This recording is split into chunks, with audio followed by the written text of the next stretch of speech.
Welcome to the League of Nerds comic book segment number 139. I'm John Cooney here to talk to you about comics being released the 17th of September 2014, beginning as usual with my first 5, meaning these are the first 5 books I intend to read this week, and I'll give you a little more depth on them, starting with at number 1, All New X-Men number 32. Dimension hopping is something of an X-Men rite of passage, and it's about time the All New X-Men took the plunge. I guess you don't always have to travel miles away to visit a new place. But will the web they find themselves tangled in ultimately bring about their end? Series writer Brian Michael Bendis explained the story, quote, "With everything that's going on with the last will and testament of Charles Xavier and Uncanny X-Men, the all-new X-Men are left alone to train themselves for a while, and they find a mutant situation that they think they can go and take care of. When they get there, something happens that transports them to the ultimate universe. I really like the idea of not only being time displaced, but space displaced as well. I also like the idea of maybe they don't all come back, or maybe they stay there. Maybe they can't get back. They can't get back to their time, and now they're stuck in the ultimate universe. That's exciting to me. It's a dangerous story. It's the kind of story that makes some people at Marvel a little trembly. It's like, are you going to put any of this back? I'm like, no. I like when people get scared about what's going to happen to these characters, and this is sure to be a rip-roaring adventure." Close quote. At number 2, we've got Uncanny X-Men number 26. Scott Summers has swiftly become one of the world's most wanted men. With one simple act, he destroyed the life he knew and now must remain constantly vigilant in case of attack. But is the greatest threat to his safety lurking within the dark recesses of his own mind? Series writer Brian Michael Bendis shared the impact of the last will and testament of Charles Xavier's story. Quote, "It's a massive story that goes well past Original Sin. Look at it this way. It ties into Original Sin because we're going to find out something about Charles Xavier we didn't know, but it's its own thing. There's not even a mention of Original Sin in the storyline. It's just a perfect storm of finding out Charles Xavier's Original Sin while Original Sin is going on, which I think will help it in the long run, not being tied in directly, but for those invested in the secrets that we're finding out right now in the Marvel Universe, here's a huge one. If you just love the X-Men, here's a giant X-Men story involving brand new characters and old relationships and new reveals. For those who have been paying close attention for many years, here comes some whoppers. And for those who are just brand new, starting with Marvel Now, which there are a lot of, here comes another zinger. Here we go." I think it also cements to people that Charles Xavier is not coming back, which is a promise we've made. And as long as we're here, that's the way it's going to be. I can't speak for decades in the future, but this is a death that means a great deal to the franchise and to the characters, particularly to the original X-Men. And when I say the original X-Men, I don't mean the all-new X-Men, I mean the grown-up versions as well. As the reality sets in that Charles Xavier is not coming back, personalities and relationships start to fracture in a big, big way, and some characters that you wouldn't expect to be so overwhelmed by the loss start to kind of fall apart. Close quote. At number 3, we have Superior Spider-Man number 33, Edge of Spider-Verse. The Superior Spider-Man takes the fight to Karn, the man working his way through the multiverse, leaving a trail of dead spiders in his wake, but finds himself hopefully overpowered. Can Superior Spidey find enough allies to make a dent in Karn? Co-writer Christus Gage said this about the issues, quote, "What Superior 32 and 33 is a tale that occurs in the present, starring a Superior Spider-Man of the past who finds himself in the future. If you remember Superior Spider-Man number 19, Otto gets caught in an explosion of temporal energy, only to reappear sometime later. Now we'll find out what happened in the interim, where and when he went. This is only 2 issues, but it's just the beginning of a larger story." Close quote. He went on to say, quote, "This is Superior Spider-Man's introduction to the Spider-Verse event, which features Spider-Man from every possible timeline. So there will be many and varied Spider-Man, but the vast majority will be Peter Parker or variations on him, which sets Otto apart, and in his mind makes him superior choice to deal with the overwhelming threat they face." Close quote. At number 4, we have Batman Eternal number 24. Spoiler goes head-to-head with her father, the deadly Clue Master, and the fate of Gotham City hangs in the balance. Series co-writer Scott Snyder spoke about the return of Stephanie Brown as Spoiler, quote, "Your guys' love of Stephanie Brown has been so inspiring to us." Close quote. He continued, quote, "No one is trying to shelve her, it was just more about finding the right time to reintroduce her." Close quote. Co-writer Tim Seeley gave more insight in another interview, quote, "Some of the Spoiler character subplots with her family are pretty good. John and James wrote most of those, and they're all these cool, normal teenager in a supervillain situation things that are pretty awesome." Close quote. At number 5, we've got Daredevil number 8. Matt Murdock takes on his first big case in his new hometown, and the opposition is killer. Daredevil is faced with a menace he has no idea how to fight, the Purple Children. Comic Book Resources reported writer Mark Waid's comments on Daredevil from San Diego Comic-Con, quote, "Issues 8 and 9 has the tagline, 'Who are the Purple Children?' which relates to the Purple Man's persuasive powers and the dynasty he's been quietly setting up through the years. Boy, I sure wish he was smart enough to realize that when you put all those children together in one room, he's not the most powerful guy in that room," Waid said of the creepy issue. Close quote. Rounding out the top 10 at number 6, we've got Edge of Spider-Verse number 2 of 5. In one universe, it wasn't Peter Parker bitten by the radioactive spider, but Gwen Stacy. She's smart, charming, and can lift a car. Just don't tell her police chief father. How is she involved in Spider-Verse? Seeds of Amazing Spider-Man number 9 are planted here. At number 7, we've got All New X-Factor number 14. Quicksilver is reunited with his daughter Luna, but the Inhumans are not too happy about it. Plus, could Warlock make a move on Danger? At number 8, we've got Batman and Robin Futures End number 1. Bruce continues to feel the fallout from his extreme new crime-fighting methods. Is he ready to face the might of Heretic? At number 9, we've got Justice League Futures End number 1. The mystery of the Martian Manhunter is revealed at last as his decades-long plan for world domination comes to fruition. Continues in this month's Justice League United Futures End number 1, which, by the way, came out last week.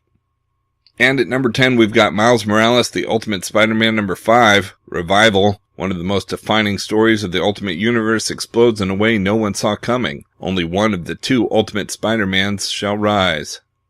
For the best of the rest from DC Comics, we've got Batman Superman Futures End number 1. A new super being seeks out Batman, a creature born of hate who the broken bat may not last long against. Next, we have Multiversity, the Society of Superheroes Conquerors of the Counterworld number 1. The biggest adventure in DC Comics history continues. Grant Morrison joins modern legend Chris Sprouse for a trip to Earth 20, starring a society of superheroes unlike anything you've seen before. It's pulp superhero action with a postmodern twist. You can't afford to miss it. Who is the demon-like Green Lantern protecting Earth 20? What secret does Doc Fate hold that could save the world? Who are the hand-to-hand and air-to-air combat queens known as the Blackhawks? And what happens when these heroes come face-to-face with their diabolical Earth 40 counterparts, led by Vandal Savage, for an epic war between parallel worlds? Find out all that and more in this exciting standalone issue, which also acts as Chapter 2 of the overall Multiversity storyline. Join us, if you dare, for the Multiversity. We've also got Red Hood and the Outlaws Futures End number 1. Red Hood rides solo in the future as he reveals hints to how the Outlaws and his partners Starfire and Arsenal parted ways, and how that led to Jason Todd's new mission of retribution and brutal justice. Next, we have Supergirl Futures End number 1. At last, Supergirl reconciles with her father, Cyborg Superman, in the most horrific way possible. We've also got Superman Wonder Woman Futures End number 1. The battle between the God of War and Nemesis can only spell doom for humanity, but can Kal restore Diana to her senses before it's too late? Next, we have Teen Titans Futures End number 1. With the Teen Titans dead, a new group of young heroes seek justice in the future DC universe. And we've got Wonder Woman Futures End number 1. Her humanity lost forever, Wonder Woman embraces her true nature as God of War to battle the armies of Nemesis. From Marvel Comics, we've got Avengers number 35, extra-sized issue. In 8 months, time runs out.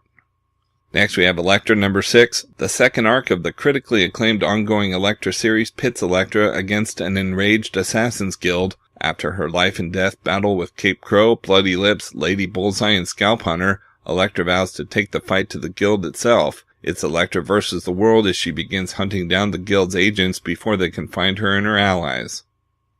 We've also got Nova 21. Spinning right out of the events of Original Sin, Sam has new information about his dad, both newly revealed and troubling secrets, and his whereabouts. It's up to Sam to find his former Nova father halfway across the universe and either give him salvation or justice. Next, we have Original Sin number 5.5, Thor the 10th Realm. Thanks to the events of Original Sin, the deepest secret of the 9 realms is revealed, a 10th realm. Thor and Loki embark on a quest to discover this strange new world, and the sister Thor never knew he had, Angela. But can Loki be trusted, and will brother and sister murder each other before the truth comes out? We've also got Uncanny Avengers number 24. The march to Axis continues. Havoc and his team defeated at the hands of the sinister S-Men, a dark secret in Genosha. The Red Skull's revenge is now unstoppable.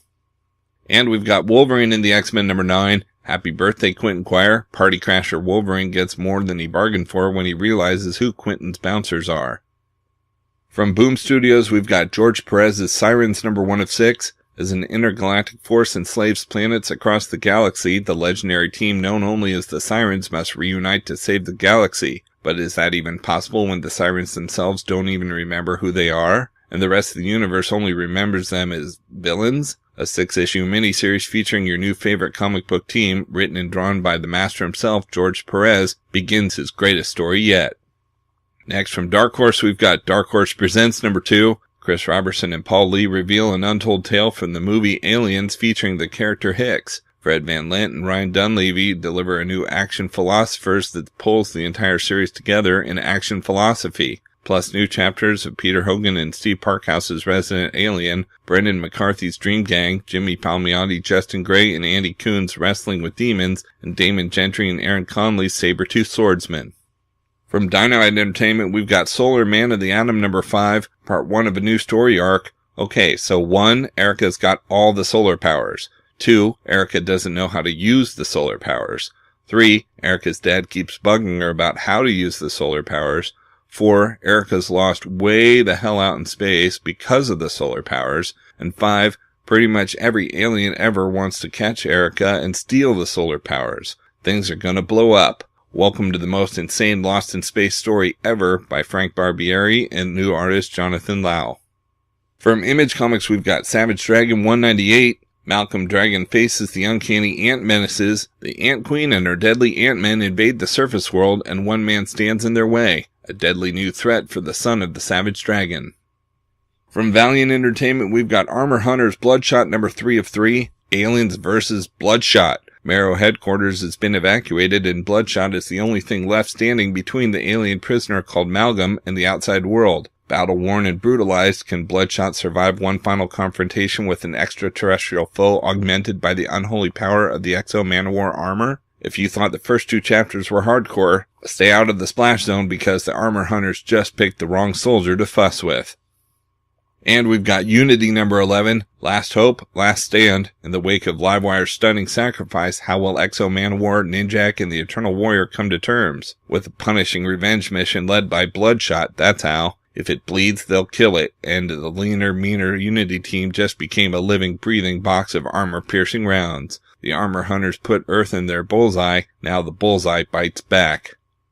Out in trades, we've got Ultimate Comics Spider-Man by Brian Michael Bendis Volume 5 trade paperback, Spider-Man No More. In addition to the proportionate strength of a spider, Miles Morales can climb walls, turn invisible, and fire venom blasts. He even got a new set of web shooters used by Peter Parker himself, but none of it prevented his mother's death or spared his father from a life-changing injury in a brutal fight against Venom. Miles is convinced he caused the tragedy, so in an emotion-filled decision, he has put away his costume, swearing never to fight as Spider-Man again. But 2 new superpowered teenagers, Cloak and Dagger, have emerged, and when the Taskmaster breaks up their fight with the juvenile delinquent Bombshell, innocent lives are at stake. It's a job for someone with great power and great responsibility, but Miles Morales is Spider-Man No More. Collecting Ultimate Comics Spider-Man #23 through 28. And we've got Uncanny X-Men Volume 4 vs. S.H.I.E.L.D. hardcover, Premier Edition. After relentless persecution and a near-fatal Sentinel attack, the Uncanny X-Men and their mutant revolution take the offensive. Their target? The international spy organization S.H.I.E.L.D. But as the members of Cyclops' team fight to save their species, are they digging themselves into a deeper and more dangerous hole? Who is the mysterious figure building S.H.I.E.L.D. Sentinels? What happened to Dazzler after Mystique replaced her? And is S.H.I.E.L.D. really responsible for the attacks? Then it's an original Sin tie-in as Charles Xavier's last will and testament is discovered, but what's concealed within its pages might be the X-Men's ultimate undoing. Could a previously unknown power now be their greatest threat? How will the Uncanny X-Men cope with the shadows of Xavier's past? Collecting Uncanny X-Men 19 through 24. Okay, so that's just a few of my favorite books out this week. There's still plenty of others available, and I broke out all of the Marvel titles this week in their own video, as well as a separate video for all of DC, and even a video with the top independent publishers, and you can find them all on my YouTube channel at he'sgotissues.com. And we'll also have links up on the leagueofnerds.com, our Facebook page, so be sure to like us there too. And of course, you can follow everything I'm reading on Facebook, Pinterest, Tumblr, or Twitter You can find links to everything in the About section at he'sgotissues.com. And a reminder that both He's Got Issues and the League of Nerds are proud members of the Comics Podcast Network. So until next week, I'm John Cooney, and I've got issues.